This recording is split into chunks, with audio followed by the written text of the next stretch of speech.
alaykum serquyosh O'zbekistonimizning qalbi quyosh insonlari.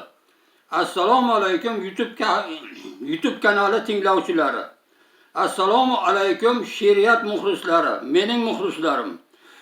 Sizlarga tinchlik, xotirjamlik, oilaviy doim baxt qurshovida yashashlaringizni Allohdan tilab qolgan holda yaxshilar haqida so'z yuritamiz.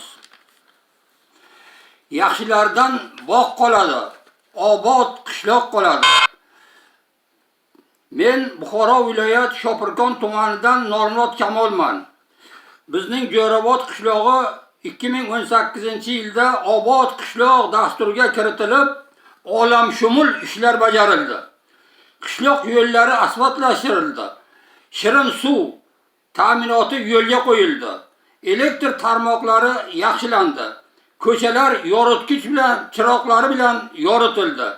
45-son maktabida 4 ta sinfxonasi qurib berildi. Basketbol o'yingohlari qurib berildi. Bitta maktabgacha ta'mirlash muassasasi barpo etildi. Aholi xursand bo'lishdi. Bu ishlarni bajarilishida o'sha vaqtda rahmatlik O'ktam Barnoyev boshchiligida viloyat hokimi qishlog'imizda 3 marotaba tashrif buyurdilar. Shu tashrif buyurgan vaqtlarida men ham shu majlislarda ishtirok etdim. Men bilan 7-oktyabr 18-yilda quchoq ochib ko'rishdilar. Mendan u kishi so'radilar-ki, qishlar qanday ketyapti? Nima muammolaringiz bor dedi. Men shunda qishloqni nihoyatda obod bo'layotganligi, xalqimizning u kishidan minnatdorligi haqida aytdim va nima talabingiz bor deganda men yaxshilikni o'ylagin doim mudom, kim yomonlikdan chiqargan yaxshi nom dedim. Yana bir bag'rlariga meni bosib, shu bilan xayrlashdilar. Xalqimiz o'shandan buyon O'ktam Barnoyevdan minnatdor. U kishini yotgan joylari jannatda bo'lsin, doimo oilalari obod bo'lsin, qabrlari purunur charog'on bo'lsin. U kishini shu xislatlarini ko'rib men bitta yodnoma yozganman, shuni e'tiborlaringizga havola qilib o'qib beraman.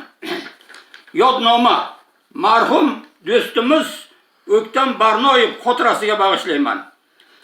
Ma'naviyatli, ma'rifatli, kamtar bir inson edi. Suhbatlari shirin, shakar, asal kabi bol edi. Suhbatida do'st yorlari mushtoq edi, zor edi. Ham ilmdon, ham bilimdon, serqirra inson edi. Buxoroda, Romitanda O'ktam Barno bor edi. Yurti bilan, xalqi bilan qalbida bahor edi.